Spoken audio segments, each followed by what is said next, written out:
हमने हमारे थ्योरी के पाठ्यक्रम को पूरा कर लिया है।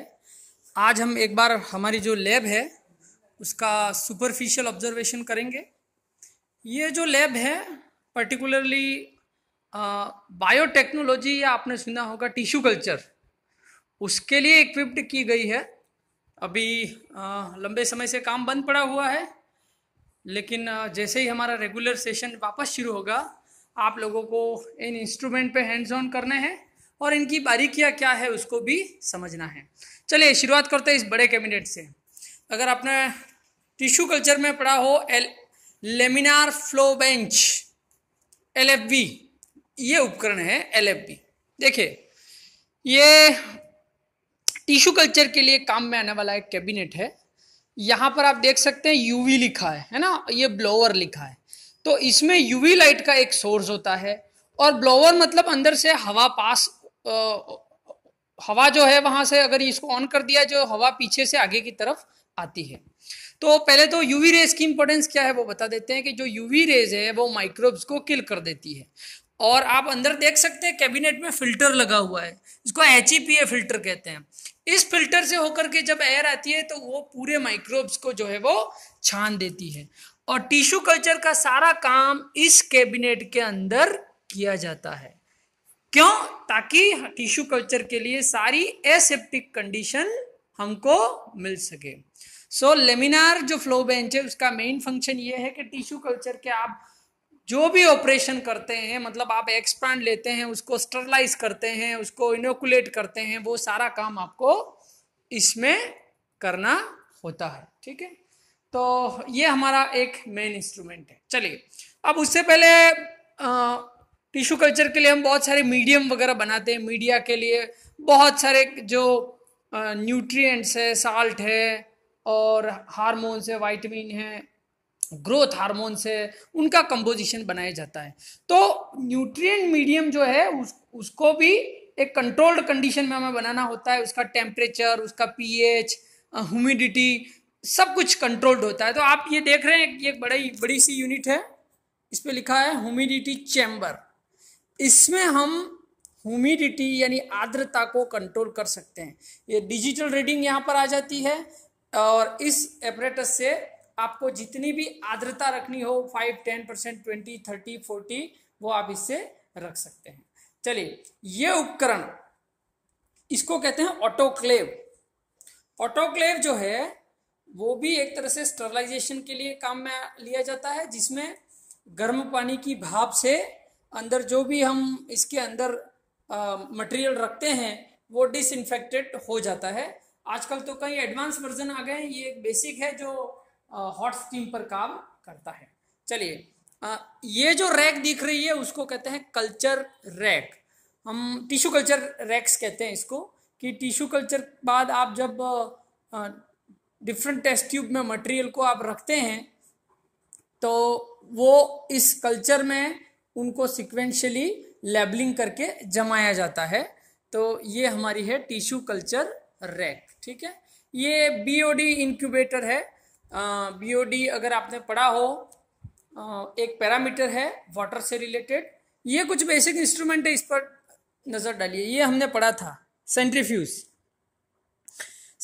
करते हैं। हमने देखा था कि ये जो है इसमें हमारा सैंपल जो है सॉल्यूशन के साथ लोड करते हैं। इलेक्ट्रिसिटी से जब इसको जोड़ते हैं तो ये तेज गति से ये घूमता है और जो हैवी पार्टिकल हैं वो तो नीचे बैठ जाते हैं, लाइट पार्टिकल है वो ऊपर की ओर आ जाते हैं। ये आप देख रहे हैं स्पेक्ट्रोफोटोमीटर। हमने पढ़ा था कलरीमीटर, उसका ये एडवांस वर्जन है स्पेक्ट्रोफोटोमीटर, है ना। हमने देखा था यहाँ पर ये नोब है, ये डेंसिटी आप देख रहे हैं, ऑप्टिकल डेंसिटी को ये मेजर करता है ना। हमारे सैंपल को इसमें आप लोड कर सकते हैं। यहाँ पर अभी ये वर्किंग मोड में थोड़ा सा नहीं है, लंबा समय हो गया। ये स्पेक्ट्रोफोटोमीटर है, ये भी एक इसी तरह का इंस्ट्रूमेंट है। आप देख सकते हैं हमने क्यूवेट कहा था, कलरीमीटर में सैंपल रखते हैं। सैंपल को हम यहाँ पर लोड कर सकते हैं और जो हमारा सॉल्यूशन है उसमें से लाइट कितनी ट्रांसमिट हो रही है, परसेंटेज ऑफ ट्रांसमिशन आ जाता है। ऑप्टिकल डेंसिटी मतलब जो हमारा सॉल्यूशन है उसमें से लाइट का कितना अमाउंट ट्रांसमिट हो रहा है, कितना एब्जॉर्बमेंस हो रहा है, वो बताता है। ठीक है, ये हमारा एक बैलेंस है जो डिजिटल है। ये सेंट्रीफ्यूज आप देख रहे हैं, ये भी एक सेंट्रीफ्यूज है जो कि एडवांस है थोड़ा। आप देख रहे हैं ये बेसिक ऑपरेशन का था, ये थोड़ा एडवांस है। इसमें अभी आप देख रहे हैं उसी तरह का कैबिनेट है और इलेक्ट्रिसिटी से ये चलता है। अंदर जो चैम्बर है वो रोटेट होता है।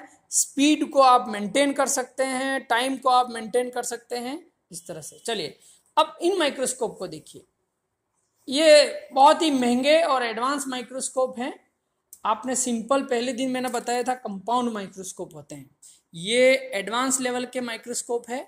और इसमें जो कंपाउंड माइक्रोस्कोप में हम क्या करते थे कि लाइट सोर्स है हमारा, जो नीचे लेंस लगा होता है उसको हम लाइट की डायरेक्शन में फोकस करते हैं, लेकिन इसमें ऐसा नहीं होता। इसमें जो लाइट है वो इलेक्ट्रिसिटी से, ये देखिए बल्ब जलाइए, ये ऑफ, ये है ना, तो ये यहाँ पर ये हमारे ऑब्जेक्टिव लेंस है अलग अलग कैपेसिटी के, आप देख सकते हो 100x है, ये 40x है, इस तरह से है ना।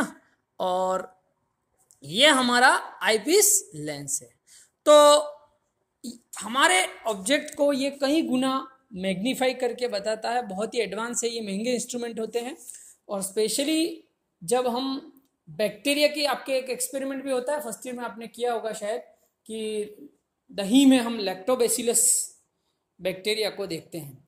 तो ऐसे माइक्रोब को, जो बैक्टीरिया होते हैं बहुत ही माइक्रो साइज होते हैं, उनको मैग्नीफाई करके ये बताता है। ठीक है, ये देखिए ये भी हमारा एक स्पेक्ट्रोमीटर है। यहाँ पर सैंपल को लोड करते हैं और ये आप देख रहे हैं यहाँ पर इसकी रीडिंग आती है। ये भी एक माइक्रोस्कोप है। अब तो ऐसे वर्जन आ गए माइक्रोस्कोप को कि आप इसकी डिजिटल इमेज को सीधे लैपटॉप में भी देख सकते हैं।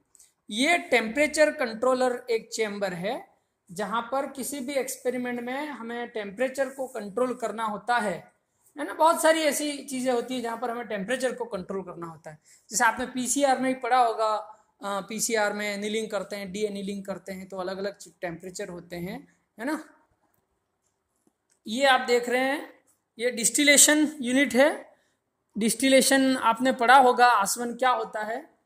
तो ये सारे महंगे इक्विपमेंट्स हैं और इन सब की आपको बेसिक नॉलेज होनी चाहिए। जब आप पीजी लेवल पे जाएंगे तब आपको स्वयं इनका ऑपरेशन करना होगा, सारी रीडिंग आपको लेनी होंगी।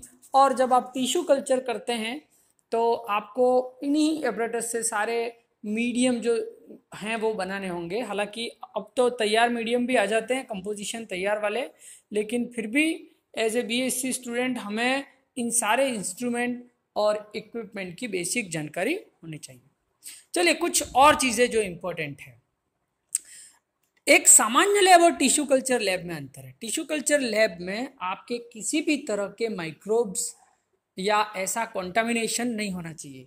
तो यहाँ पर काम करने की कुछ शर्तें हैं कि आप जब अंदर आते हैं तो आपके शूज़ बाहर होने चाहिए, मिट्टी के कण जो है वो अंदर नहीं होने चाहिए, इसके डोर जो हैं ऑलवेज क्लोज होने चाहिए, जब जिस इंस्ट्रूमेंट की आवश्यकता हो तभी वो ऑन होना चाहिए, अदरवाइज उसको बंद करना चाहिए।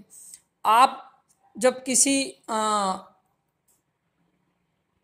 किसी माइक्रोस्कोप पे काम करते हैं और गलती से आपके हाथ से अगर इसके लेंस पर कुछ लग जाता है तो आपको उसको ज़ाइलिन से या किसी भी, आप एक बार सर से पूछ लें, लेकिन उस इंस्ट्रूमेंट की तत्काल सफाई करनी चाहिए।